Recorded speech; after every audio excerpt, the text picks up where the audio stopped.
Strong bodies, kind hearts, unstoppable minds.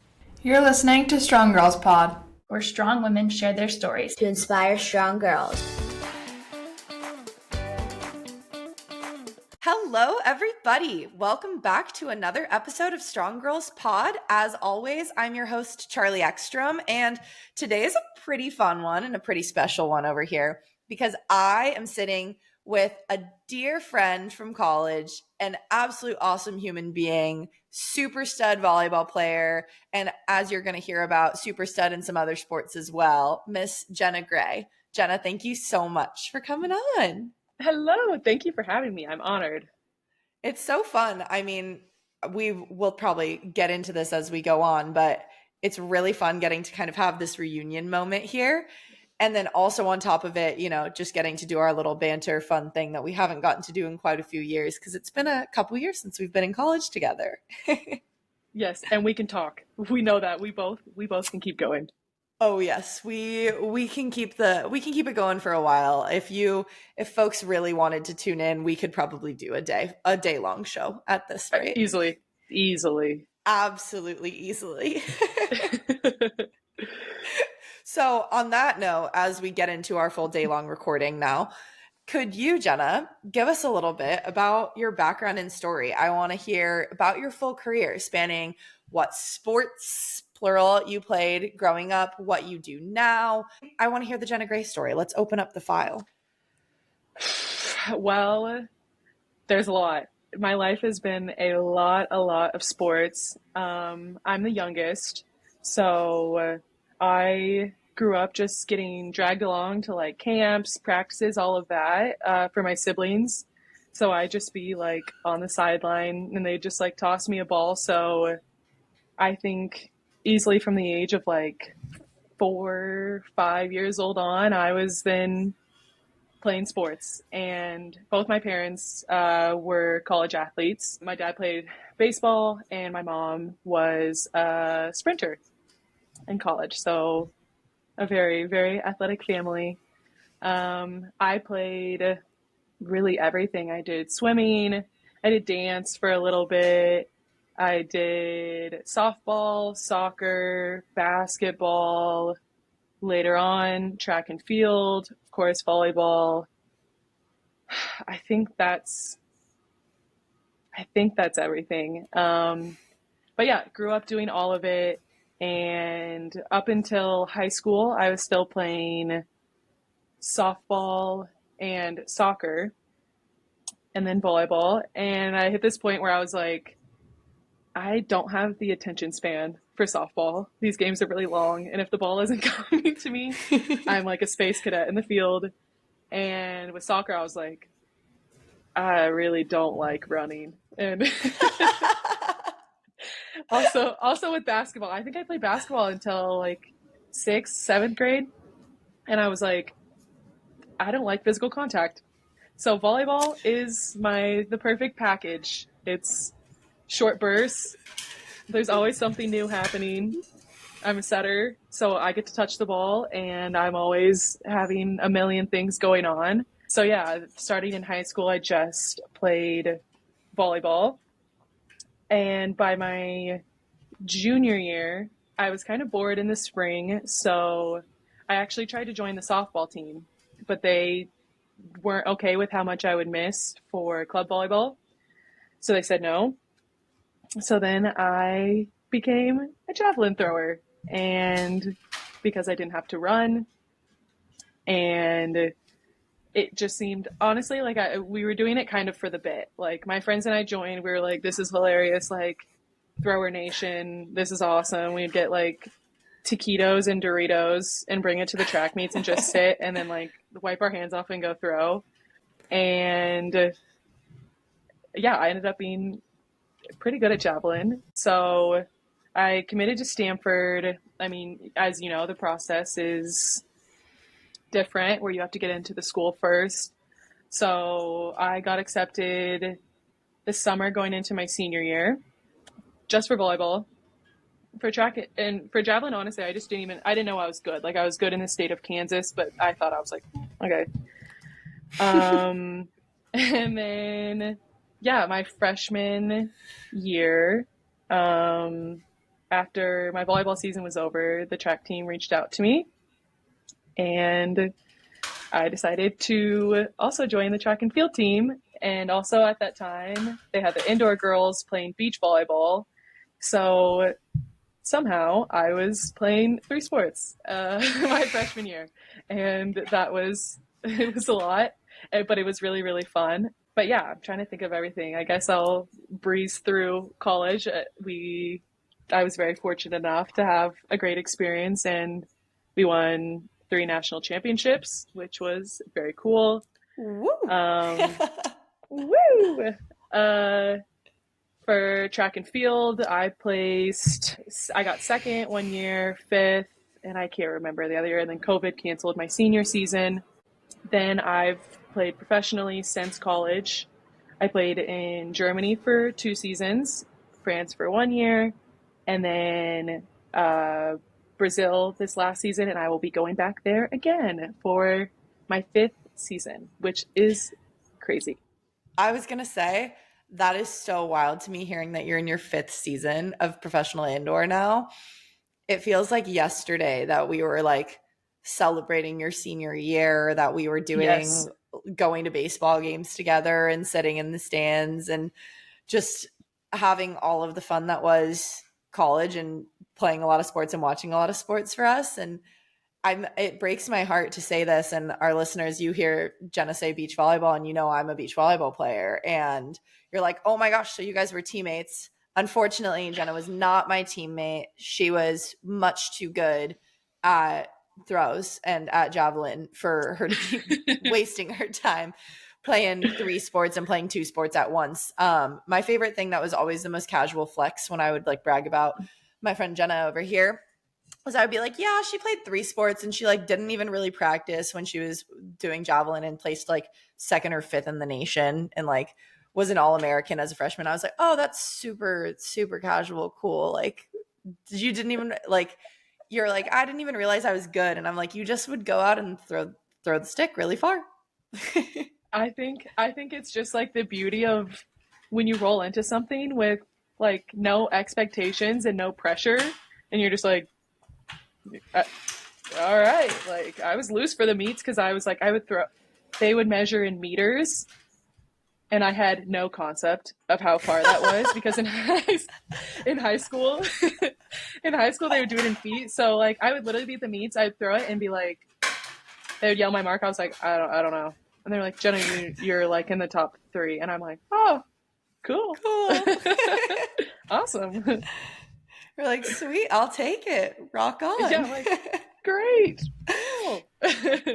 I feel like you just said something there that we're going to have to touch on later is like the absolute beauty of like playing without pressure on yourself. Yes. And like yes. how valuable and vital that is to sport, but also like how Yes. fun sport can be. Like you're literally going out there and you're saying, I'm going to see how this can go. I don't know how far it's actually going, but we'll see.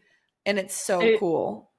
I learned so many lessons that I didn't expect to by doing it.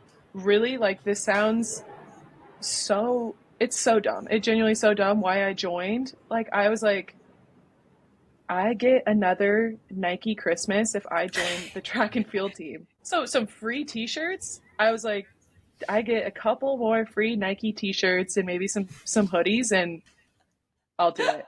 I'm in. Oh, absolutely. You're like, heck yes, sign me up. I'll get some extra Nike gear. Yeah. So ridiculous. But then it's like, okay, there's no mistakes, just happy accidents. So it really was like one of the coolest experiences ever. But yeah, it all started because I wanted more Nike gear. More Nike gear. And then you were like, okay, I got my Nike gear. Now let's go on and play professionally and play professional indoor and do all of these things. And I remember actually when you told us that you were going to go overseas and play in Germany. And for our listeners who have been with us since season 1, if you remember our Morgan Hentz episode, and if you haven't listened to it yet, hop on back and listen, because Miss Morgan in season 1 / doing her thing now and Jenna were teammates in Germany in their first season. And Morgan also is one of Jenna's best friends. And I think if you tune into that episode, you'll get a little bit more taste into the absolute bond that was Stanford women's volleyball.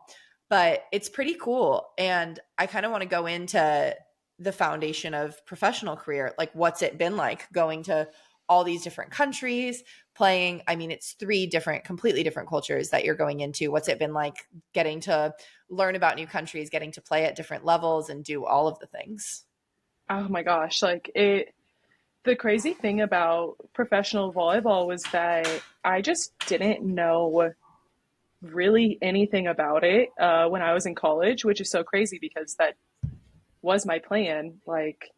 At least probably starting my junior and senior, I was like, okay, I want to go overseas and just try it.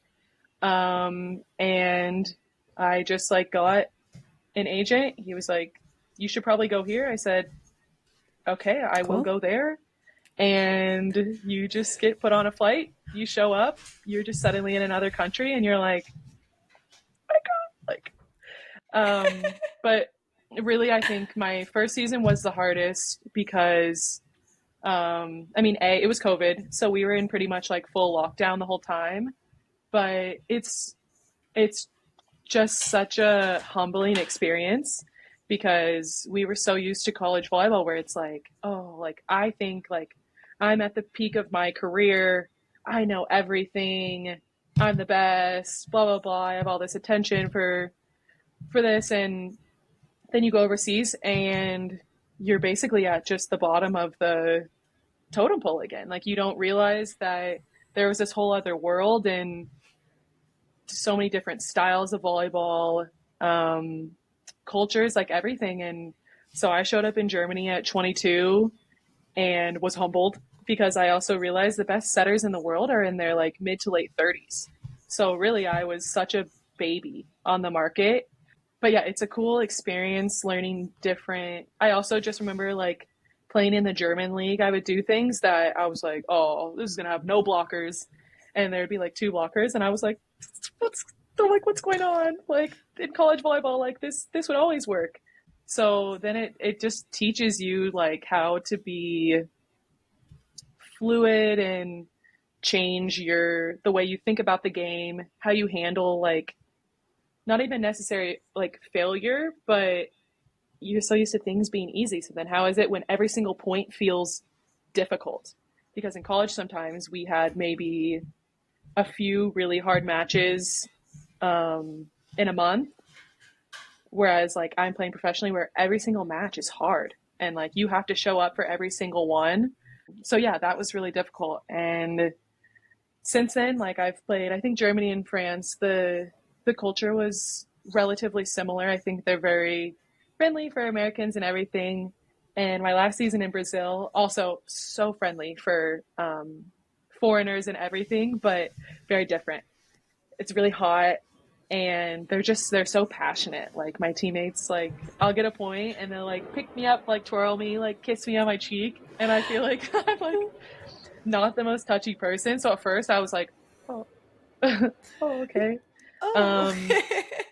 Yeah. And on the same end, like when things are difficult and like they want to win so badly and they just sometimes show it so much more than Americans. And especially at Stanford, we were known for just always being kind of like, next point, like, no problem, next point. Whereas like they give so much energy and passion on the court. And sometimes that was jarring where I'm like, oh my gosh.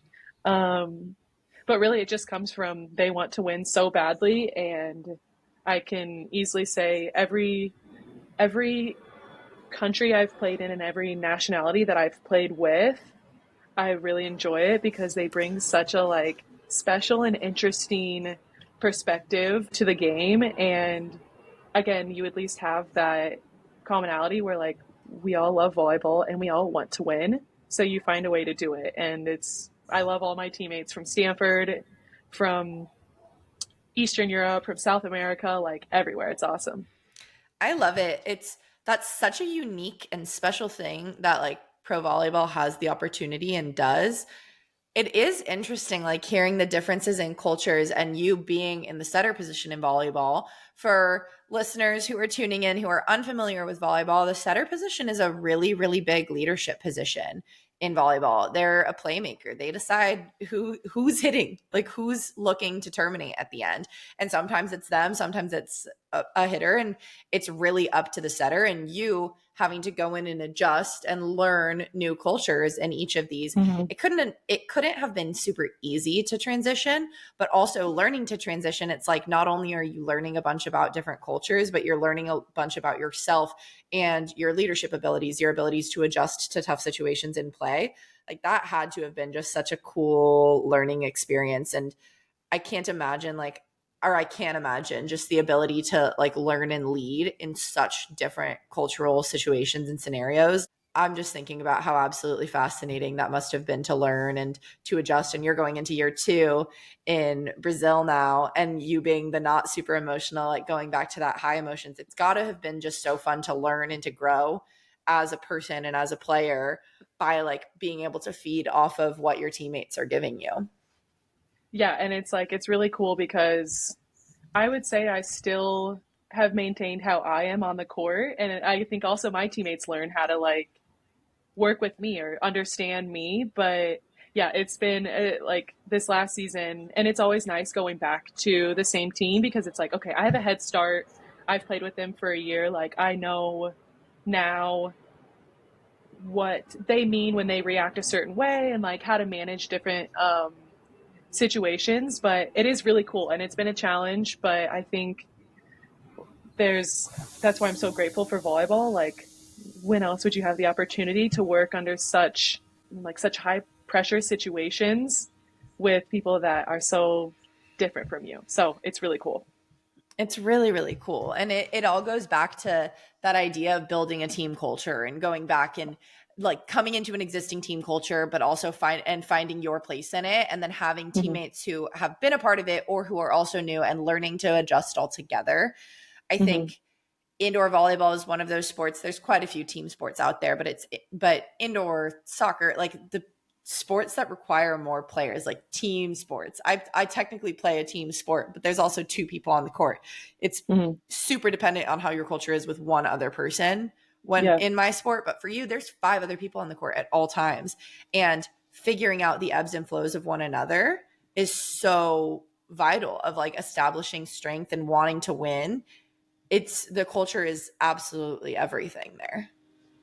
Yeah, and I would say, I mean, I said this even in college, like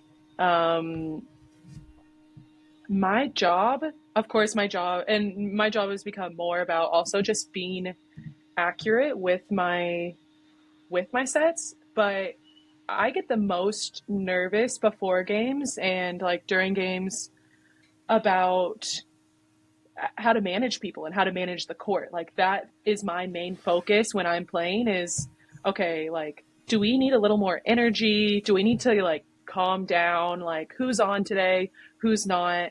How do I bring someone back into the game that's been out a little bit and things like that? So yeah, of course, like, and I think everyone, it's like, you can always be more accurate, more perfect, blah, blah, blah. But I think the thing that's helped me win in my career has been more about managing the court and intangibles. You just laid me up with that cue there. I was just going to ask you about the intangibles. I think that that's something that we've talked a lot about this in volleyball, and it's been so important to the game in general of that intangible factor. It's the ebbs, the flows, the cues that you're feeding, that you're reading. And you've always said that you're highlighting that in your career. And that's the thing that you focus on the most, because while accuracy is always the thing that you're working on, the intangible is the thing that's going to make the difference on the court for you. And it's going to be the thing that wins a game. Is, are you going to have that it factor, that thing that puts you just over the edge above the other team? And how can you do that as a setter? How can you do that with your team and make the other players highlight their intangibles as well? Yeah, I was so lucky that my high school coach, she harped so hard on intangibles. And so starting at when I was 14. That's been something that's been like really ingrained in me and developed over the years. And I just think it's something that you can always control. Like you can't always control how nervous you're going to be, if it's going to be your best day. Like really, I'm in my going into my 5th season professionally, and like there are days where I'm just off. But the intangibles are, how do you manage that? How do you find ways around it? Volleyball is a game of mistakes. So it's like, okay, if I'm bad at this skill set today, how else can I bring something to the court? And I think that is what then shows up in crunch time, or like after 20 points. Intangibles are what wins games, because the margins just keep getting smaller and smaller the more you get into your sport, and everyone is really good. And honestly, if you took 10 professional setters that have been playing for 5+ years and you just watched them set, like either like attack line, set into the setter hoops, I don't know if I could pick who, if I didn't know who they were, I don't know if I could pick who was probably the best or has won the most. It's really kind of your mind that starts to set you apart from people. So that's been something that I try so hard to keep valuing and developing, even when I'm in other countries, when the way that they kind of think about the mental game and things like that can be different, because I can always bring that. I can change. I've had my form changed. In Brazil, we don't have air conditioning, so the ball's wet. Like so many different things can change, but your mind can always stay the same. Your body can change all that, but your mind will stay there. Ooh, yes. I mean, it's dead on. Like the elements are always going to change. It's funny hearing how the elements have changed for you in indoor, because I'm like in a sport where the elements are always changing. The elements are an intangible for us. Like you just know that you're always going to have a different element playing with you, whether it's sun, wind, rain, like you play through it all. And it's really crazy hearing that from the indoor, where it's usually such a controlled environment for you, learning to balance the lack of control in an environment as well. That becomes such an increasingly important factor of when you don't have it. Because there's a lot of times too where you're traveling all over, whether that be in a professional sense, whether that's when you're doing USA national team stuff, it's all been, you're traveling to different countries, you're traveling to different arenas, you're doing all of these things. You don't know what factors you're going to have in that sense. But you know what you can control internally, and you know what you can control, what you're able to give. Whether or not your physical output's going to be the same as your mental output, you know that the thing that you can control the most is your own mental output in that moment. Yes, exactly. Like in being in other countries, like you have different foods available to you, like just random things can happen. One time in Germany, in the peak of winter, our heater broke, and we were wearing like puffer jackets in the gym, and the game went on. So we were in a like freezing gym. And then I'm in gyms without air conditioning. I'm in gyms where there's a rainstorm and there's a leak and it's getting dripped onto the court. And in between points, we have to stand and let it hit our back so that the court doesn't get too wet before we play on it. Like crazy things that you would never expect for like indoor volleyball. And you just got to do it. And I know got to do it. It's not glamorous. Professional volleyball is not glamorous. Like national team stuff, it's not glamorous, but you do it. And that's, I think, what separates the best people is like, I'm a professional. I should be able to do this whenever, wherever, however. I love it. It's the beauty of sport, and it's the beauty of professional sport, the ability to perform in a professional manner, regardless of what elements you're dealing with. Yeah, exactly. It's so cool. Looking at your career as a dual sport athlete before you specialized, because you specialized much later than most people typically specialize. Obviously, indoor volleyball you specialized in. Like that was your main sport. You committed to Stanford for indoor. You joined the track team as like an added bonus. But you also through high school for fun. You played sports growing up for fun beyond it. How do you think playing multiple sports and specializing later helped you to thrive in your career now? Or looking at the intangibles factor, how do you think playing multiple sports has contributed to your own intangibles? I'm always such a big advocate for playing as many sports as you can and trying to delay like specialization as much as possible because it's so much better for your body. Like you need to learn how to do different movements in order to just keep you healthy, but also keep your mind like excited about doing things. I think you can experience burnout a lot earlier if you're always so like on one track for this one sport. And I think was I was so good at volleyball and javelin because I did other sports. Like I played softball, so I had very good throwing mechanics. And like every sport, there's certain movements that just translate much easier. Like basketball, doing a layup, then it's like doing a slide in volleyball. Like all of these things still like intertwine. And especially on the mental side, like you don't realize that you're learning these lessons, but volleyball, I was so used to always having 5 other girls on the court with me, and you can lean on them when you're having some down moments and you're like, hey, like I'm kind of sucking today. Like, can you help me out?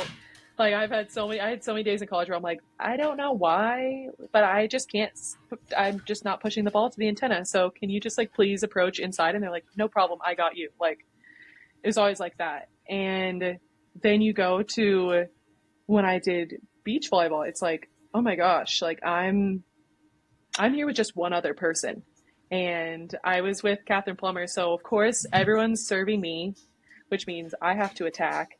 And that was just a load that like I had never completely taken on. Like I was so used to my job being to help others and not to like bear the load of scoring.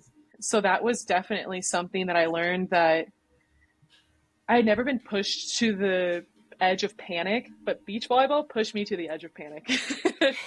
And it taught me how it's like, okay, how do you calm yourself down when you feel like the game is moving so much faster than you are? And then also with track and field, it's an individual sport. I've never done an individual sport since I was like really, really young. And it's also a sport where like if the angle of my throw is even off by like a couple degrees, it's a difference between it like going far or just being like, Meh. And that was something that I needed because sometimes I'm like, oh, I'll just eyeball it. Like if the ball's like close enough, like good, great. But it taught me to be a lot more specific and like aware of my movements. And then also it taught me how to regulate myself by myself. When you're out, so for javelin, like you're in the middle of the field, and I had 1 or 2 teammates, but like we're competing against each other. So it's not really, of course you try so hard to pick each other up, but like they're doing their own thing. You don't want to impact their performance. So I would just be like out in the field. And if you're really struggling, like you kind of got to go through it by yourself. And I think that's really helped me, specifically for going overseas, because there are those cultural differences. And sometimes my teammates don't know how to like help me how I prefer to be helped, or the way we manage things on the court are much different, or it's just like I don't speak the language. Like I don't know what my coach is saying in the huddle. Like there's just a certain amount of isolation that comes with being a foreigner. So that helped me and prepared me to kind of deal with things on my own and manage myself, even though I was playing a team sport. So it's really cool. Like, again, these were things that I was not thinking about when I joined the beach team and when I joined the track and field team, but they've really, really developed me as an athlete. And that is why I will always, always, always recommend doing multiple sports, because also you just make a lot of friends. You have a lot of really cool experiences. Like I have so many great memories that have come from it. And like, that's always my highlight of every sport I've played. That makes me smile so much just thinking about like, I mean, it's a bonus to get a bunch of friends out of sport and to be playing enough to where you've got that established relationship. I do like have a really, really extended sense of gratitude for the fact that Stanford Beach was still such a developing program when I joined it, because it allowed us to have a closeness to the indoor program and to you guys so much when I was a freshman. Like we weren't teammates, but it felt like you and I were teammates. Honestly, it was like I came in and we were having breakfast. It's hilarious. And I love to tell this story of the first time that I met you. And you probably don't even remember this. It goes back to like, I just knew that I wanted to be your friend. And this was my recruiting visit at Stanford. And I was a little recruit in high school coming in, and it was like the middle of a week. And it was like, or maybe it was like a Monday. It was something like crazy. And I was taken around campus. I went to class with somebody, and then I was put in like the waiting sitting area of the locker room while everybody was getting ready for practice. And you come in, and this was your freshman year. So you're on the beach volleyball team, and you come into the locker room like a cappella belting out Baby by Justin Bieber. And the team starts kind of like picking up pieces, singing the chorus with you, but you are leading the charge, and you walked across to the other side, and you immediately like stop because we make eye contact, and you realize that I am not somebody that you know, and you freeze, and you're like, hello, are you the recruit? And I'm like, hi, yes, nice to meet you. I'm Charlie. And you're like, nice to meet you. I hope you enjoyed the performance, and like walked away really quickly. And what I found out from teammates later is that you chewed everybody out. You were like, guys, you didn't tell me that there was a recruit here. She's going to think I'm so weird. And mind you, I'm like, oh my God, I want to be a part of this team. Like it was like one of the biggest sells for me that I was like, they are so nerdy and fun and awesome. And Jenna Gray, who's I've watched on TV, is singing Baby by Justin Bieber. This is the coolest experience ever. I just want to be friends with her. Funny. I feel like I had the same like experience with Stanford, because like you go and you expect it to be so like everyone to be so serious and like focused and all of these things. And I remember going on my visit and seeing the girls in the locker room too, and I was like, these people are weird.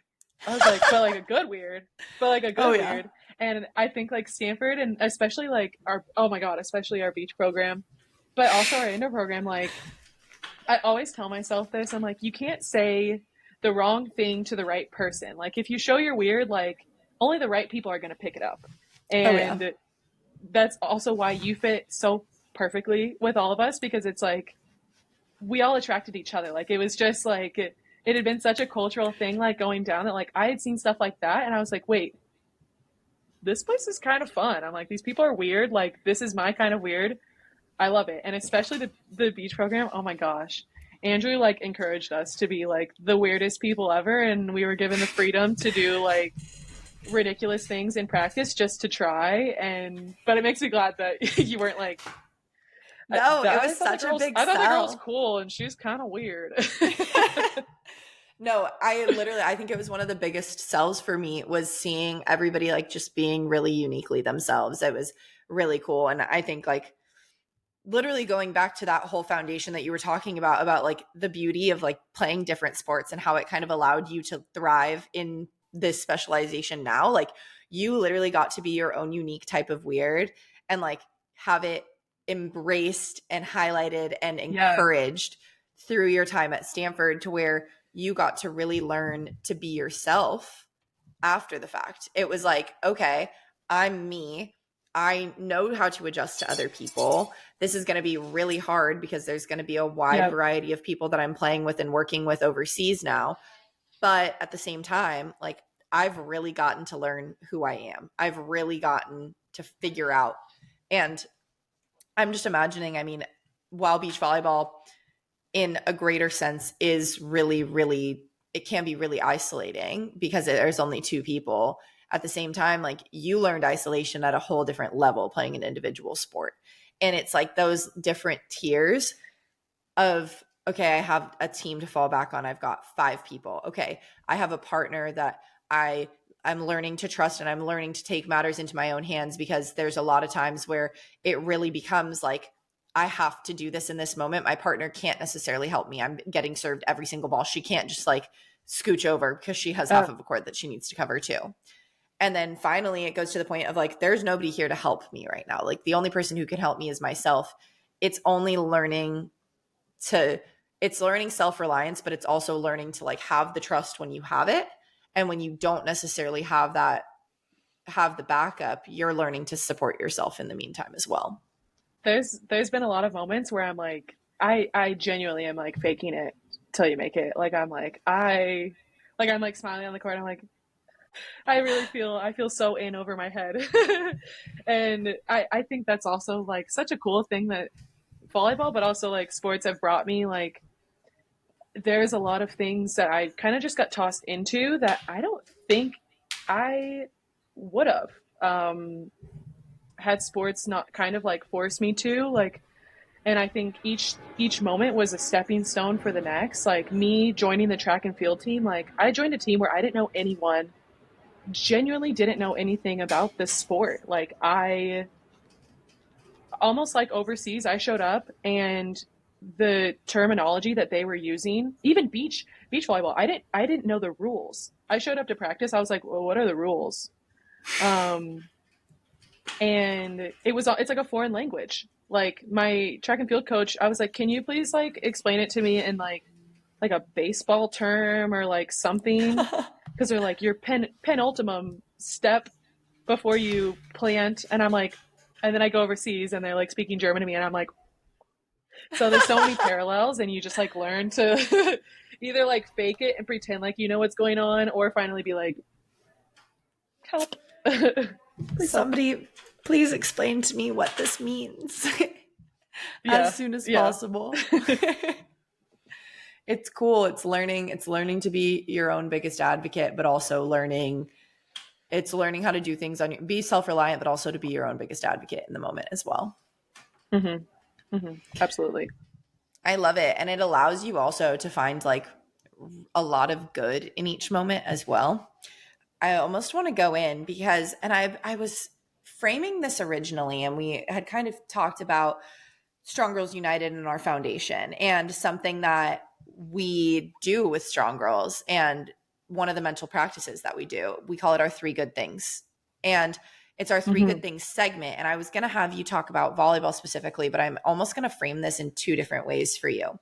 Our 3 good things segment for our new listeners tuning in is the notion that in every day, no matter how high, no matter how low you're feeling, that you can always find 3 good things. It's combating the natural negativity bias that people have with their everyday, that it's really easy to let one thing get you down and to think that that moment has affected your day and can ruin it. But if going back, if you're able to reflect and find 3 good things from that day, that automatically helps to negate that one bad thing. It's pretty easy to find 3 good things if you really think about it, because they don't have to be that complex. You could say, oh my gosh, my shoes just felt amazing when I put them on this morning. Or I didn't have to do laundry and that was awesome.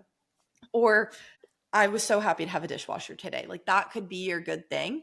It could also be something like, oh, I won a tournament today, something huge.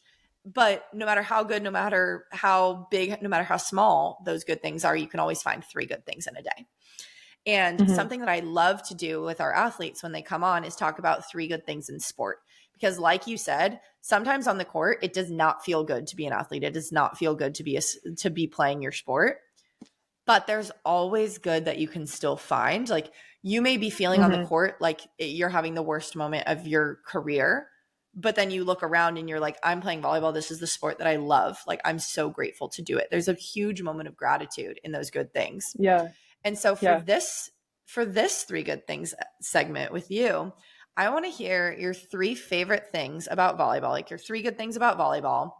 And then as a second portion to it, I want to hear your 3 good things about being an athlete, about sport overall, because so much of your foundation didn't just come from volleyball. Oh. Okay. I know.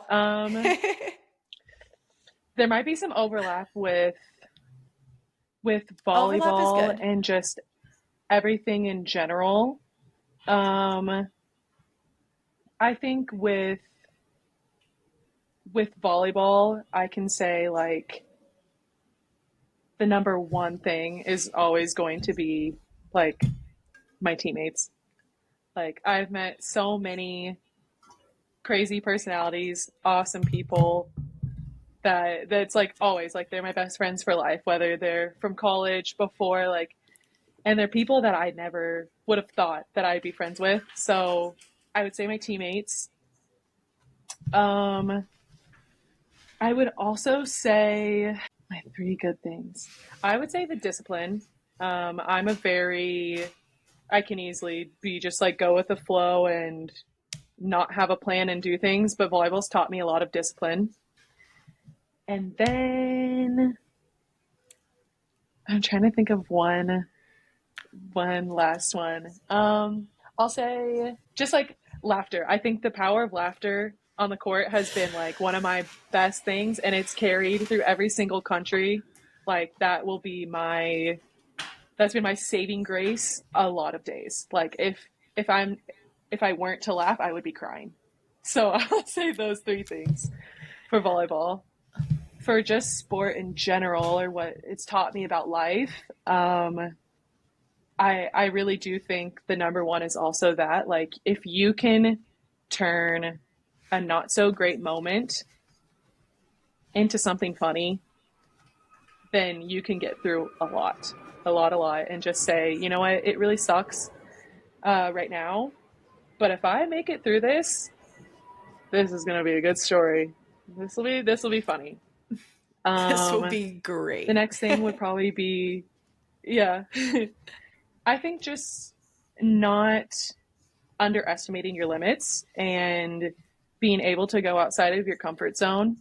I never expected to do any of the things that I did in volleyball, track and field, like anything like that. But I was just like, you know what? I'll try it and see where it takes me. And then the last would be, I mean, we touched on it a little bit, would be like, just be a well-rounded person. Like, there are days where when I was doing like track and field, beach, volleyball, like things aren't always going to be awesome, but if you have different buckets of your life and if one bucket's low, then you try to like take from the other to fill it or just distract yourself, it'll take the pressure off. And when there's less pressure, you're honestly more likely to achieve it because you're not so tense, and like it is possible to want something too badly. So yeah, having different outlets to lean on. I love it. You did great with these. I'm like, you had 6 good things there, and all of them are so absolutely amazing. And I feel like so much of it, like you touch on, like being a well-rounded person, the laughter, like all of it is a lot for you rooted in joy. So I feel like it's almost probably hard for you to find 3 good things because you're like, there's a lot of good things here. But like, how do I be specific? I'm like watching the wheels turn for you of like, how do I get specific with this? Because I can find a lot of good things, but like, let's think of 3 here. And I've always loved that about you, if you've been able to find a lot of good things through a lot of like really rocky moments. I want to now hone in on that and go further and talk about joy in sport for you. And you talked about your 3rd good thing with volleyball has been laughter, and like the ability to laugh on the court through the good, the bad, the ugly. I want to talk about just the importance of joy in sport for you, and how important is joy? What's it like finding those moments of laughter on the court? How important is it to you to find them on and off the court? And what are outlets for you like? Joy is such a big part of, I mean, it is the reason why I love volleyball so much. And like I've always said, I'm like, I know it's time for me to finish volleyball when I can't find the joy in it, even in like small things. Because I think that's also why I've been successful. Like at first when I went to college, I just had this like idea that collegiate and professional athletes, like they loved the grind. I do not. I like, of course, like if I'm being honest, like I said, I don't like running. I don't like doing this, that. I don't necessarily love the grind, but then it's like, how do I make the grind fun? You know, how can you make even like lifts or conditioning or things like that? Like, how can you make it fun so that it doesn't feel like a chore or like a job? So for me, it's always going to be like small things. I'm chatty in the weight room. Like I need that. And while some of these things may look to certain coaches. And I've had coaches that don't really vibe with me because they view it as like screwing around. But I'm like, this is how you get me invested and get the most out of me, because then I will be the most passionate because I'm excited then. Like, I want to see people. I want to work with people. And volleyball, you're going to make a lot of errors during the match. So then it's like, how do I come back from that? And some people, it's more calm around. It's like, okay, breathe and whatever. For me, it's like, I got to be able to laugh it off. Like, I've had the ball slip through my hands. That's like my biggest nightmare. And like, you just have to learn how to laugh it off. So yeah, joy has been, I mean, the main reason why I'm successful. You can't just do something because you're good at it, because you can easily go days, weeks, months, years where you're not really good at it. And so what keeps you in it and going is your love for it. So that's always like, that's the one thing that I hope to bring to, and especially now that I'm a professional, like to the fans, to my teammates, to everyone. Like, I really love volleyball. I love doing this. Do I love the grind of like trying to fix things and the frustrating moments? No, but I do love those breakthroughs, and I do love to find a way to make it fun for myself and for my teammates. It's beautiful. I think that it's so fun to hear you say this, because I think that a huge portion of my development as a player and as an athlete, like, I've always loved the sport, but I've definitely had to at times dial back my competitiveness. And like, it's so funny to say that when you're playing professional sports, of like, sometimes you need to dial back your competitiveness. But Yeah. I've learned that I am not at my peak when I'm competitive in every element of the word. When I'm like at practice and I have to win every drill, like I have to do X, Y, Z, it just becomes such a pressure cooker and takes the joy out of sport for me. Yeah. And so you being like, I need to laugh. For me, I'm like, okay, yeah, I also need to find laughter in these moments. Like, if I don't laugh at things that are funny in the game, it's too much pressure. I literally am in games now. Like, we had a play where I was blocking a ball and it got caught in between my arms. Like, I had like never had that happen before. I'm like, what? Yeah. In what world do you catch the ball between, like, they hit a ball and you catch it? I was like, what? And I come down and I'm just like dying laughing. And everybody on the courts around me are like, are you okay? Like, we're in a tournament right now. And I look at them and I just can't stop laughing. And my partner thinks it's hilarious. We're both cracking up, and then we go back and it's like, okay, that took 10 seconds of laughter and now we're completely ready and we get the kill on the next play. Like, it's a quick play, because we were able to release something that could have been so awkward and tense. Like, nope, just laugh it off. When somebody makes a really big play, I've learned to be like, I got there. Like, yep, they did a really good thing. And just start to laugh. It makes the game so much more fun.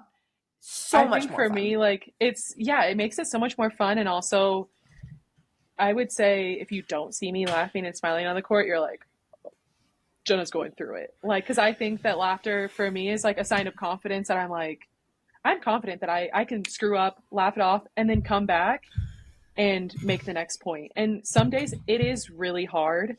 And I've been so fortunate that I've had at least one teammate, especially overseas, that like, we have silly little things that, whether they're on the court or on the bench, like, we can look at each other when I'm feeling a little stressed and I need them to do like the silly little thing. And then I'm like, I can giggle and be like, okay, it's not that deep. It's not that deep. Like, sometimes really when I'm hitting my limit of like, I'm getting really panicked, I just am like, in the grand scheme of things, like, I'm trying to keep a ball from touching the floor. And I'm like, how did I end up here? I'm in another country. They're playing crazy, like in Germany, they would play crazy music. I'm getting yelled at in a different language. And sometimes it's just like, you kind of dissociate and you're like, this is pretty silly if you think about it. Yeah, I'm doing a silly like, sometimes little I thing. just like take myself out and then I'm back and I'm like, yeah, it's not that deep. It's not that deep. And then you're like, if it's not that deep, it's not that hard to do my job. You know, it's like, what do I need to do to just get through this? Like, I just need to get to good. And then maybe from there I can like try to do crazier things. But really it's like, when you're feeling that panic, it's like, okay, let's jump outside and try to view myself from like in a much bigger, broader spectrum. And you're like, this is not that deep. It's just sports. This doesn't define who I am. And that's been another thing, especially in track and field so I placed second at the NCAA championships. And then I started to feel pressure that next season, my junior year. And I was like, I didn't experience this before. And I was like, you know what? When I had a bad day, I'd be mad. And then I'd go, I'm a volleyball player. I'm a volleyball player. What am I doing? But then also with volleyball, like if things were bad, I'd be like, I'm getting my degree. I'm getting a Stanford degree. I'm doing this. So and then it's like when things are really, I have such great family, friends, all of that. Like, this doesn't define me. And that's also another thing. Sometimes I'm like, especially in another country, I'm like, if I screw this set up, what's going to happen? I'm like, literally the worst case scenario is I get fired. But then I get to go home and hang out with my cat and my family. So then I'm like, life is not that bad. And these are all things that run through my head on the court. Which is good. You're answering questions that I've had about like the whole idea of like phrases and cues when you're on the court of like ways to keep your head in the game. And for you, like it has become about so much more about what's going on off the game, about how to keep yourself in the game, which is it's such a cool like phrase and motivator of like, it really isn't that deep. And I feel like for people tuning in, if you're going through it, and I know that I go through it in sport and I go through it in life too. So like even what you were saying with school, like there's always something that you can fall back on. Like at the end of the day, you're loved. And knowing that there are things that are outside, like you are a well-rounded person, whether it is in sport, whether it is in the classroom, whether it is whatever passion you're following, there's not a single person out there who's completely one-sided. And knowing that and being able to fall back in that and use that phrase of like, I am well-rounded. I have other things. This is not that deep. There are other things available. You could be in the lowest of lows. You could be feeling so down, but knowing I have other things available. Like there are other great things going around. It usurps it. Like it goes way past even the three good things of like, there are other things around me that are great. If this thing is horrible right now, there's this thing that I can always fall back on. That's great. Yeah. And it takes so much pressure off of it. And I don't know, like I rely heavily on my friends, especially when I'm overseas, because it's like I'm very close with my teammates, but also there's a pretty big language barrier at times. So it's like, I want to call Morgan, like I want to call all these people. And also it feels really good. Like I have people that I haven't reached out to in a long time. Like even us reconnecting, it's like, oh my gosh. It also reminds me, I'm like, it's hard while you're in it. And sometimes you're a little annoyed with your current teammates and you're like, you made me really stressed today. That was not very nice on the court. But then it's like, it's just sports. Like things happen in the moment. Emotions are high. It's not personal. And I'm like, I still love these people. And then I like flip the switch and I'm like, so I hope these people still love me. And even my current teammates, my value to them doesn't change if I set them the ball too low, you know? So I just have to tell myself that because I'm like, I don't view other people like that. So why should I put that pressure on myself? I love it. This goes back so much it goes to our mission at Strong Girls United, where our mission is empowering girls through sports, mentorship, and mental skills training. We consistently are working to supply girls all over with the mental skills and tools to succeed like really early, as early as possible. So like to build the toolbox, and you've been building your toolbox. You've given so many tools here to help supply listeners, hopefully to help supply yourself for like your entirety of your career. But something that's so valuable here is, again, it's like going back of each of these little things that you can fall back on. Like you can fall back on a laugh on the court. You can fall back on the fact that you put a lot of value on people beyond their ability to get a kill. People put value for you beyond your ability to set a ball exactly where they want it in every single moment. It's like finding that value to add to the toolbox so that when you're in low moments, that toolbox is full of opportunity for you to grow from it. Mm-hmm. I love it. Exactly. You can find a lesson in anything you can learn from it. And some days your lesson is, I don't want to do that again, but I tried it, you know, like but there's always going to be a lesson, and that's the great part. It is. It is. And it helps you to stay motivated in the long run. It's like, okay, Mhm. I'm learning, I'm growing, I'm having these things to fall back on, but it's like building those little tools and like always having that, okay, I tried this. Maybe this didn't work, maybe this did work. This was great. This was an awesome day. This was a terrible day. All of those things, like those go into your toolbox to learn from, to grow from. And like you had so many cute little phrases that you say to yourself on the court. I love it, of like little phrases to keep your head in the game. I think it's awesome. It's like, okay, let's find a laugh. I love the silly little thing. That's my favorite thing of like, oh, this is a silly little Yeah, thing. Like, can a teammate do a silly silly little little thing? thing. Just a silly little thing. It's so cute. Just like my teammate this past season, like she'd be on the bench and I'd look at her and immediately I'm like, okay, it's not that deep. Just make a silly little face. Just a goofy little Yeah, and I'm face sure the back and fans forth. see it. Exactly. Yeah, I think the fans see it and they're like, what is she doing right now? And I'm like, please, Let me I'm do my surviving. thing. I'm surviving, I'm thriving. Let me do my silly little thing, Yes. please. Let Yeah, me make all I my need. silly little Silly face little with thing. my teammate, know that we can ground ourselves and then move forward. And then make this silly little serve and then I'm on it.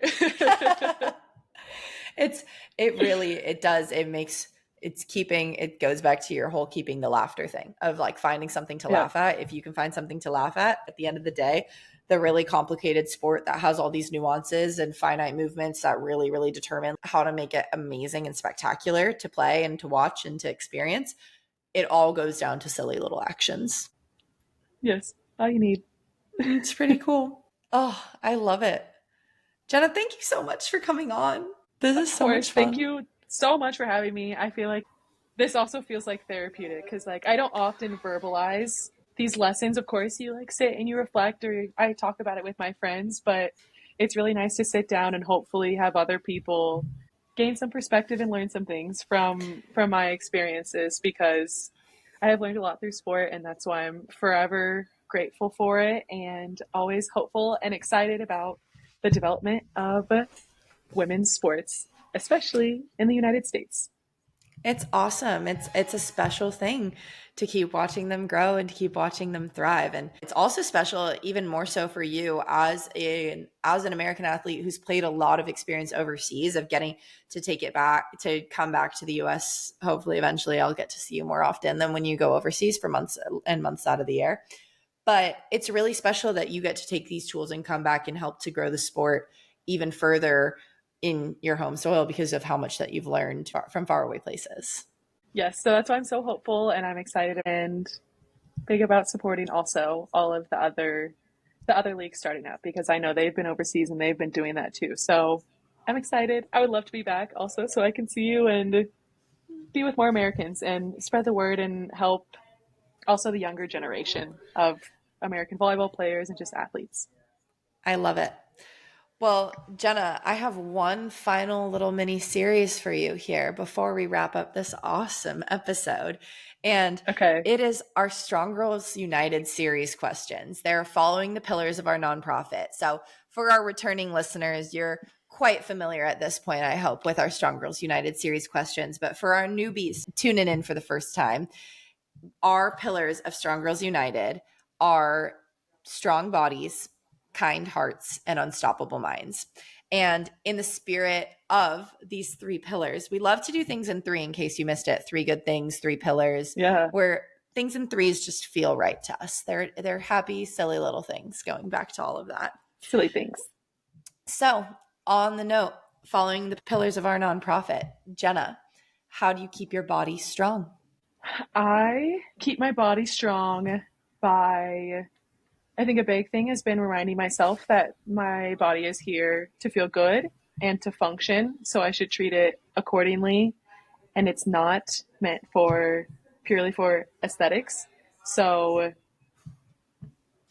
do what makes you feel good. Like take care of it. You only have one body and our bodies do amazing things. And that's the function of it and not how it looks.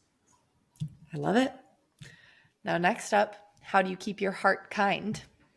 I think just reminding myself of all the kindness that I've been shown by my family, my friends in low points, but also overseas, there's been like complete strangers that don't speak a lick of English that have shown me acts of kindness. And I think that's so beautiful that you can find it anywhere in the world. So it's my reminder that wherever I am, I can hopefully be that spark of kindness in someone's day. Oh, precious. That's so cute. And then last, but most certainly not least, how do you keep your mind unstoppable? I definitely like to be stimulated. So it's always, whether it's on the court, finding a challenge, or off the court, finding a challenge, finding hobbies. With all my downtime, I've gotten a cat. I'm into puzzles. I'm into baking. I'm into all these random things. I was doing jewel by number, like just something that keeps you excited, and they can be big long-term things, or it can just be a daily thing that makes you happy. I love that. That's so cute. The jewel by Silly little numbers. I might have things. to get into that. Silly little things. Going They're back silly to little things. all of it. It's cool. It's cool to give yourself that added challenge and to continue to push yourself while you're simultaneously pushing yourself on the court in a completely different facet. I love it. Oh, I'm grinding on 1,000-piece puzzles. Oh my goodness. That is wild. I don't think I've ever actually fully completed on my own 1,000-piece puzzle. Maybe I'll just have to add it to the bucket list of things to do. You gotta do it. It feels pretty good, I bet, when you finish one too. So good. I do strictly puppies and butterfly puzzles, so Well, that's the cutest thing I've ever heard, I think. yeah. Well, on that note, I think Jenna and I are going to go buy a puzzle for everybody listening so that we can do it. So, thank you to all of our listeners who have tuned in for another episode of Strong Girls Pod. I'm so grateful that you've all taken the time to share this moment with us. I'm Charlie Ekstrom, your host, and I've been here with Jenna Gray, and we are signing off. Thank you.